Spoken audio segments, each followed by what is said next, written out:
Hi, and welcome to this video edition of Strategy with Spirit Easing. Well, this holiday season falls in a really interesting time, doesn't it? This is the most talked about month in human history. We've got 12-12-12 coming up in a few days, the 21st of December, the 22nd of December. So I thought that what I would do with this Strategy with Spirits edition is focus on these energies and how we can use this symbology to help us set up 2013 so that we can fly and have the best year ever. And yes, there's going to be a 2013.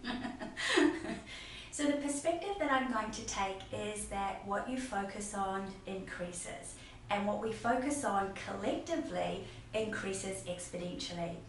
And through a law of nature called the law of growth, when it is that you have a thought, it seeks to grow, and it seeks other thoughts like itself to grow and grow and grow until such time that it reaches a vibrational critical mass that it then brings into your experience that which you are thinking. So it's really critical during this time of craziness with all sorts of ideas flying around the universe that we focus on what it is that we want to have happen rather than what it is that we do not want to have happen. And that's a nice segue into talking about 12-12-12 and its significance. I don't know if you've heard of somebody called Pythagoras, but if you took math, you probably learned about the Pythagoras Triangle. Well, Pythagoras was an ancient Greek, and he lived in the time of 500 BC. He was one of the very first mathematicians and philosophers, and a lot of what we have in maths today comes from discoveries that Pythagoras made. Well, Pythagoras was also the father of a science of numbers called numerology.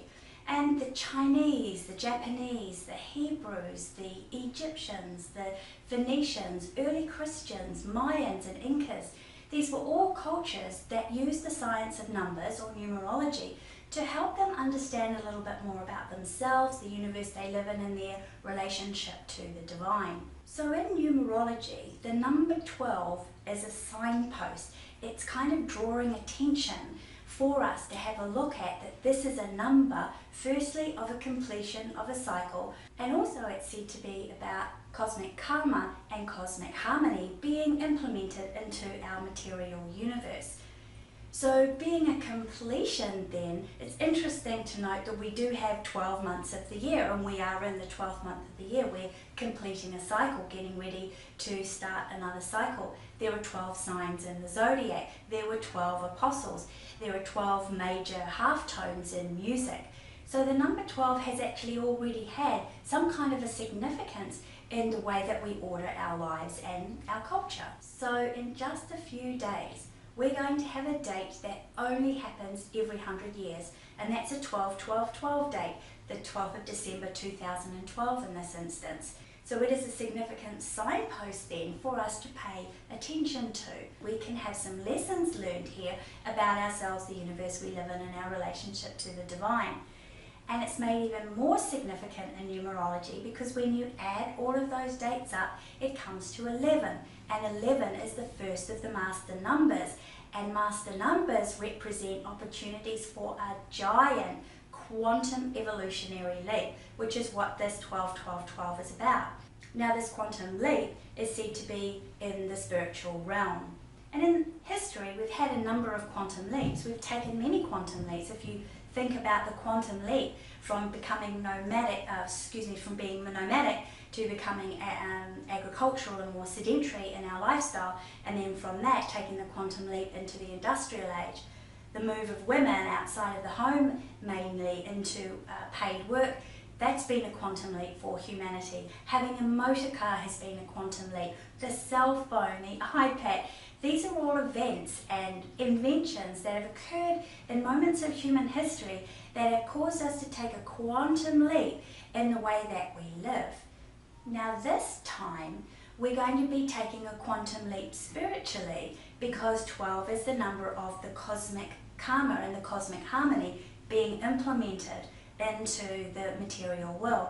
And that's why many spiritualists are saying this 12-12 date is the gateway to heaven on earth. And that's kind of a nice idea for us to focus on, isn't it, since what we focus on increases. And what we focus on as a collective increases exponentially. So here's something really practical that you can do if you haven't already thought about it, and that's just start to get focusing on what kind of a quantum leap would you like to make individually? What kind of a quantum leap would you like humanity to make? And where would you like to be after the leap has been made? What do you want to be experiencing? What would you like for humanity? Because what we focus on collectively increases exponentially. And there are millions of people around the world from all religions and all walks of life that are focusing on this 12, 12, 12, wondering what's going to happen. And it's very important, therefore, that we are focusing on the highest possibilities coming out of this evolutionary shift. The Mayans are calling this shift that we're moving into one of conscious co-creation. It's time that we take a little bit more of an active role in consciously creating that which it is that we want, rather than sitting in a back seat waiting for everybody else to make changes for us and then moaning and complaining about what those changes are. This is a time of collective co-creation, a very important time. So here are some steps that I'm going to be taking, and I invite you to take them with me, whether you're at home or traveling and you're watching this in a train, wherever it is. These steps are very easy to take, whatever it is that you're doing. And the first thing that I'm going to do is I'm simply going to take some meditative time and reflective time, making sure I'm not so busy in my schedule over the next coming days, to think really long and hard about what quantum leap I personally want to take, as well as what I would like to see for humanity and the highest possible outcomes that we can have. And on one piece of paper, I'm going to write down all of these ideas that I have, focusing on the positive. And then on another piece of paper, what I'm going to do is I'm going to write down, well, what do we need to let go of? What do I personally need to let go of in order to make that quantum leap? And what does humanity need to let go of in order to make that quantum leap? And then on the eve of the 11th of December, I'm going to take this negative piece of paper here and I'm going to burn it or rip it up, do something depending on whether or not we have a fire ban in my area, because it's bushfire season here in Australia. And I'm going to imagine that it's dissolving right then and there, and then just simply focus on my intentions for this evolutionary quantum leap that we have the opportunity to take if we're going to focus on being part of that. And then on the day of the 12th itself, I don't know what I'm going to do. I'm just going to play it by ear and be led divinely. Where is it that I'm needed, or what do I need to do if there's anything that I need to do? So what do you think might happen on the 13th? We don't know, do we, until we get to that other side.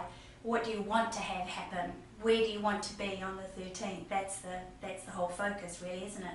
But I have a sneaking suspicion that in the days to come, we may hear some major breakthrough has happened in quantum science that gives us even more deeper clues as to who we are, and what our relationship to the universe is, and that there is a purpose for our existence, and there are missions that now need to be done in terms of all of this new knowledge that we have about ourselves to reorganize according to this new thought and this quantum leap that we've taken.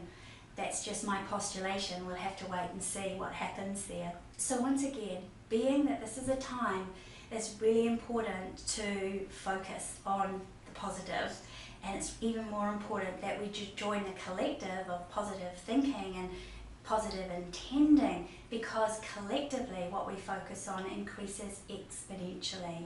And I'd like to invite you to share this video with people so we can have as many people as possible counteracting all that ugly noise that's going on out there, and really take this time to just focus on the highest potentials and the possibilities. As the song said, we have to accentuate the positive and eliminate the negative, latch on to the affirmative, and don't mess with Mr. in between. So thanks so much for sharing this video, and I will see you on the other side. Bye for now.